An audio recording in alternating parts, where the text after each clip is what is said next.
జల్సాలకు అలవాటు పడి వరుస దొంగతనాలకు పాల్పడుతున్న నలుగురిని గాజువాక పోలీసులు అరెస్ట్ చేశారు.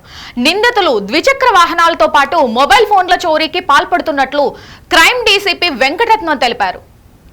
నిందితులు మాధవధారకు చెందిన శుంకర జగదీష్, కంచరపాలెంకు చెందిన చిక్కల భరత్, మరో ఇద్దరు మైనర్లుగా వెల్లడించారు. చోరీలకు పాల్పడుతున్న వారిపై కఠిన చర్యలు తీసుకుంటామని డీసీపీ వెంకటరత్నం వెల్లడించారు.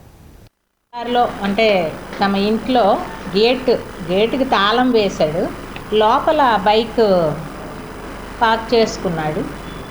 మార్నింగ్ 21st మార్నింగ్ వచ్చి చూసేటప్పటికి బైక్ లేదు, అలాగే గేట్కి వేసినటువంటి లాక్ కూడా బ్రేక్ అయ్యి ఉన్నది. సో మనకి అది కంప్లైంట్ ఇవ్వడం జరిగింది. ఆ కంప్లైంట్తో మన సిపి సార్, అదేవిధంగా జాయింట్ సిపి గారి ఆదేశాల మేరకు మేము క్రైమ్ టీమ్ని ఏర్పాటు చేయడం జరిగింది.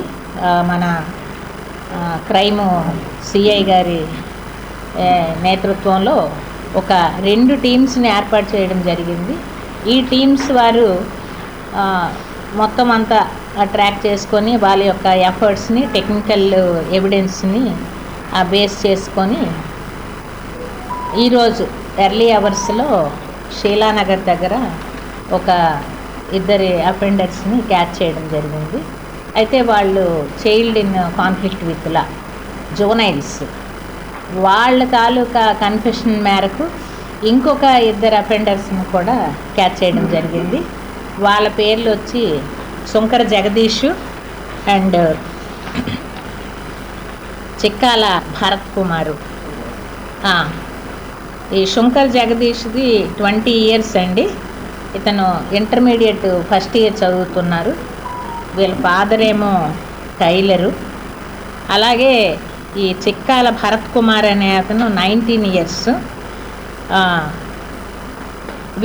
అంటే వీళ్ళందరిది కూడా కంచరపాలెం ఏరియా, మాధవధార, కంచరపాలెము మొత్తం ఈ ఏరియాలో ఉంటున్నారు. బిఫోర్ అయితే ఏ విధమైనటువంటి కేసులు లేవు. మరి వీళ్ళు మునుపు కూడా చేసి ఉంటారు.